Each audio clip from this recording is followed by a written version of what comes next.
এখন বাজে 12টা 31, তাই আমি গুড আফটারনুনই বলছি। Good afternoon friends, welcome back to my channel SB family. আজকে তোমাদের এইরকমভাবে রেডি হয়ে তোমাদেরকে গুড আফটারনুন বললাম, যেহেতু সকালবেলা আমি রেডি হতে পারিনি, কারণ আমাকে অনেক কাজ সারতে হয়েছে তাড়াতাড়ি করে, যার জন্যই আমি এখন রেডি হয়ে এলাম। আর কেন রেডি হলাম তোমাদের অবশ্যই জানাবো। কোথায় যাচ্ছি সেটা অবশ্যই তোমাদেরকে জানাবো। তো চলো আমি যাই, গিয়ে তোমাদেরকে জানাচ্ছি আমি কোথায় গেছি। না, বলেই দিই সেটা হলো বাবাকে নিয়ে ডাক্তারখানায় যাব। বাবার কিছু রিপোর্ট আছে পায়ের প্রবলেমে, প্লাস সুগার। তো সেই সমস্ত নিয়ে রিপোর্টগুলো নিয়ে ডাক্তারের কাছে দেখানোর যাওয়া আছে। তো 1:30টার মধ্যে আমাকে পৌঁছাতে হবে।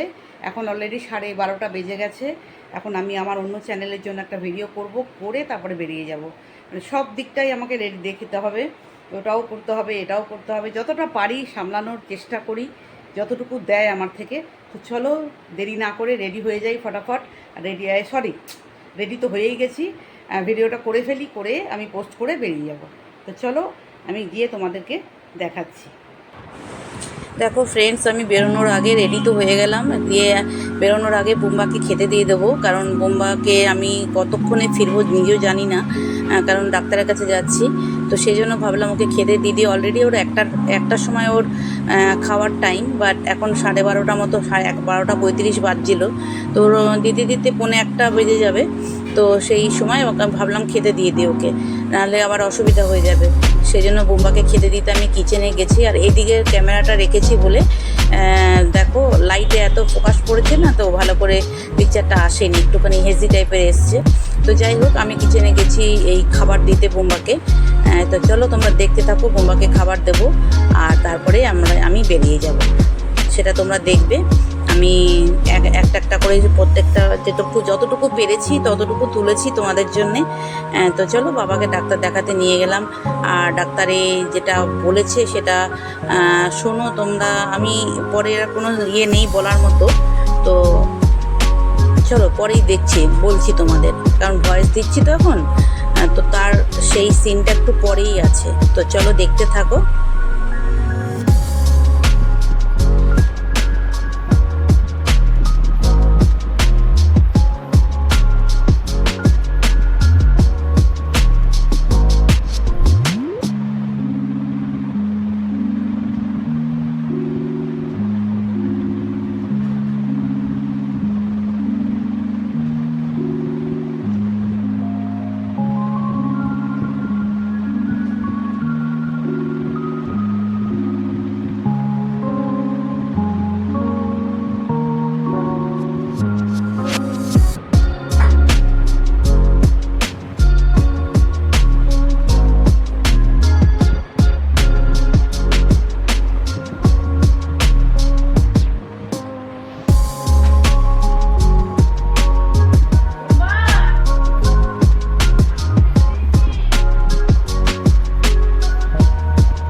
দেখো ফ্রেন্ডস, বেরিয়ে যাচ্ছি, কারণ এরপর আর বলার সুযোগ নেই। আমি সেইভাবে ভিডিও করা হয়নি যেটা তোমাদের বলবো ডাক্তারে কি বললো। তো এখন আমি যাচ্ছি, এতে তোমরা দেখতে পাচ্ছ। বা ডাক্তার যেটা বললো, ইমিডিয়েট বাবাকে কিডনির একটা ডাক্তার দেখাতে বললো, নেফ্রোলজিস্ট ইমিডিয়েট দেখাতে বললো। সেইটাই আমাদের এখন নেক্সট হচ্ছে সোমবার আবার নিয়ে বাবাকে নিয়ে নেফ্রোলজিস্টের কাছে যেতে হবে। সেটুকু তোমাদের একটু জানিয়ে দিলাম, কারণ যেই টেস্টগুলো করেছে তাতে টেস্টের রিপোর্ট দেখাতে গিয়েছিলাম আজকে। তো টেস্টের রিপোর্টে ডাক্তার বলল যে অনেক কিছুই প্রবলেম আছে রিপোর্টে, সেই জন্যে বললো যে করতে হবে, নেফ্রোলজিস্ট ইমিডিয়েট দেখাতে হবে। তো এখন একটু চিন্তার মধ্যেই আছি। চলো তোমরা দেখতে থাকো, আর ভিডিওটা কেমন লাগলো সেটা তোমরা জানাবে, ঠিক আছে?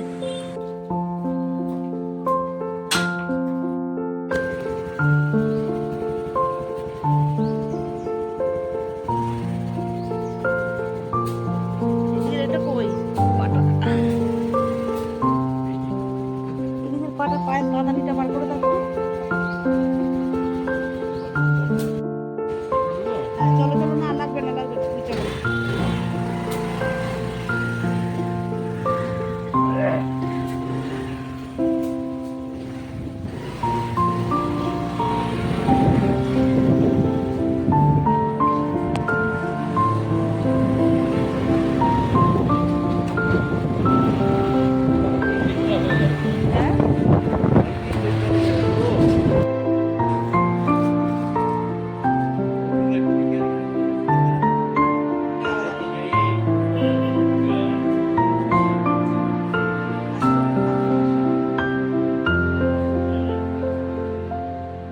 আস্তে আস্তে নামো।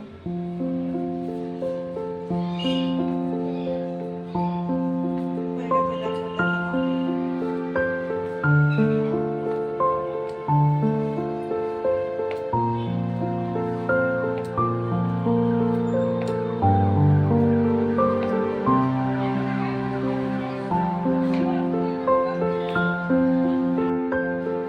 চলে এসেছি বাড়িতে, এই যে গাড়ির চাবি। আর তার মধ্যে রাস্তা থেকে ফোন করছে কাস্টমার।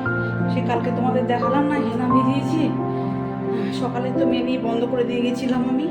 তো হেনা লাগাতে আসবে, এখন আবার আমাকে হেনা লাগাতে হবে।